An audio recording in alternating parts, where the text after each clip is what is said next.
안녕하세요. 타이밍 부도는 TV의 민PD입니다.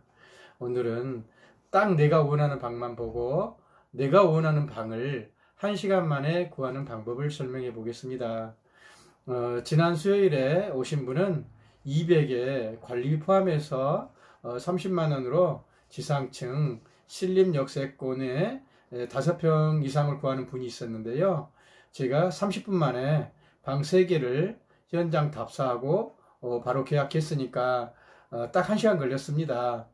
그 고객님은 최근 6개월 동안 퇴근하면 밤마다 어플과 인터넷 보면서 분석하고 부동산 전화하고 그러다 가보면 허위 매물이고요. 혹시 해서 직거래도 여러 차례 가봤답니다. 그분 말씀에 따르면 직거래는 허위 매물이 없는 대신에 집 주인한테 대놓고 물어보기가 좀 어려운 부분이 있고, 단점을 물어보면 말해주지 않거나 약간 숨기는 것 같은 그런 느낌을 받았다고 합니다. 또 직거래는 부동산 대신에 내가 매번 등기부등본이나 건축물 대장을 발급 확인해야 되는데 그것도 좀 귀찮고, 중도 퇴실의 경우는 막상 계약을 하려면 현 세입자가 말한 기간이나 가격 조건이 집주인의 조건과 조금씩 달라서 참 곤란했다고 합니다. 특히 직거래는 한 개 물건이 전부라서 왕복 3시간 동안 겨우 한 개만 보고 가려니까 시간이 너무 아까웠다고도 하더라고요. 결국 6개월 동안 원룸 한 개 구하려고 퇴근하면 눈이 빠지도록 어플 보고 네이버 보고 허위 매물에 시간 낭비, 직거래에 시간 낭비만 했다고 합니다. 그러다 제 유튜브 보고 제게 찾아오셨는데요. 유튜브 영상에 실제 방을 볼 수 있고 직거래와 달리 여러 개의 방을 볼 수 있어서 이런 게 참 좋았다, 이렇게 말씀하십니다. 내가 원하는 방만 보고 딱 내가 원하는 방을 1시간 내에 결정하는 딱 한 가지 방법입니다.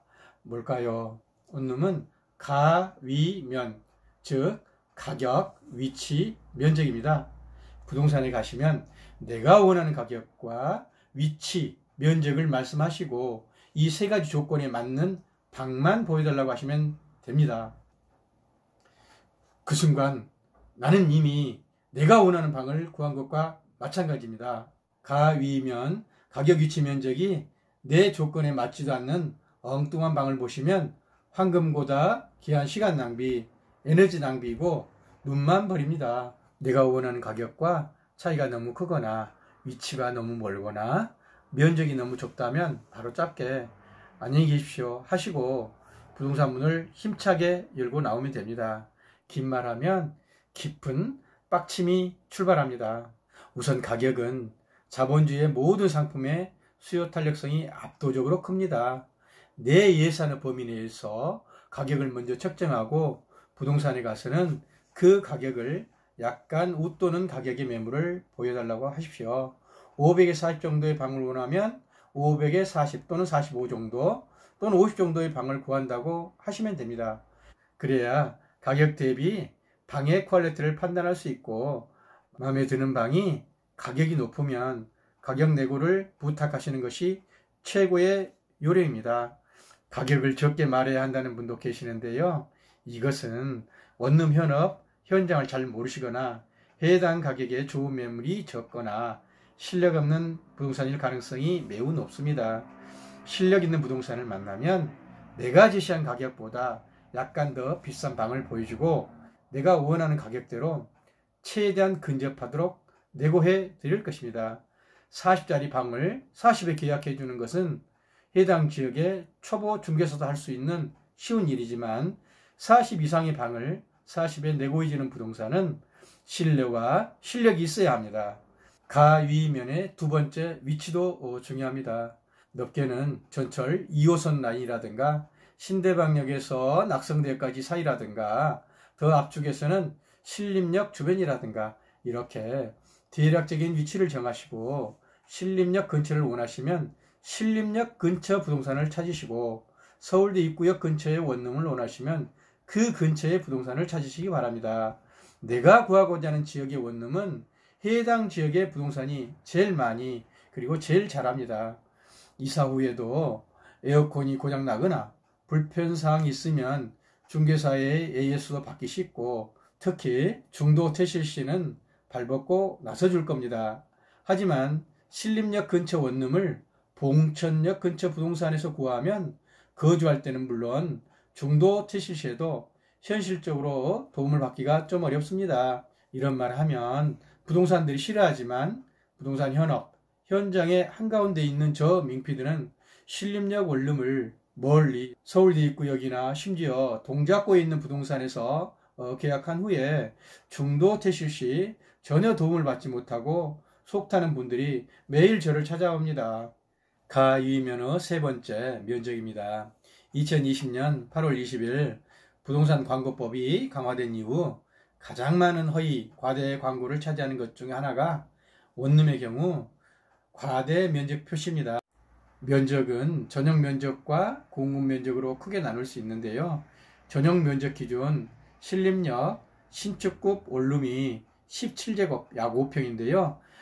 넘는다고 기록되어 있으면 무조건 패스하세요. 17제곱 이상 신축 원룸은 허위 매물이고 사기 매물 부동산입니다. 좁은 방을 관광 렌즈로 마음대로 늘려서 왜곡시킨 사진이나 그럴듯한 영상 기법으로 유혹하는 부동산은 계약서도 허점투성이고 근저당 설정, 선순위 보증금, 시가액도 마음대로 말하고 사기 계약서도 많습니다. 이럴수록 채무 부위를 꼼꼼히 잘 살펴보아야 합니다. 그리고 면적이 크면 가격이 비싸서 그렇지 좀 좋긴 합니다. 하지만 방이 꼭 커야 내게 맞는 것은 아닙니다.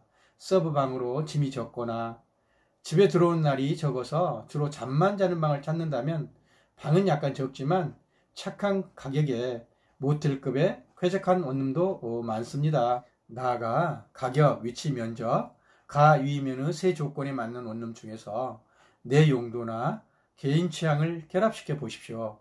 예를 들어 채광이 좋은 곳이라든가 치안이 좋은 곳, 아니면 편의점이라든가 할인마트 등이 가까운 곳 등 이런 내 취향을 얹어보시면 자연스럽게 내가 원하는 방은 결정이 됩니다. 참고로 월세는 일주일에서 2일 전에, 전세는 한 달 전쯤에 구하시면 가장 좋은 원룸을 구할 가능성이 높습니다. 인기 많고 가성비 좋은 원룸은 늦게 입주하실 분보다는 바로 입주하실 분께 문을 활짝 열어드립니다. 그리고 이렇게 좋은 원룸은 인터넷에 올라가기도 전에 다 나갑니다. 인터넷 물건은 가성비가 좀 떨어진 물건이 많고 그래서 잘 안 나가니까 인터넷까지 올라가게 된 것입니다. 제 정보와 지식에 오류가 있었다면 폭풍 지적 겸허히 받겠습니다. 궁금한 사항이 있다면 댓글 주십시오. 부지런히 답변하겠습니다. 조금이라 도움이 되시다면 구독과 좋아요 부탁드립니다. 감사합니다.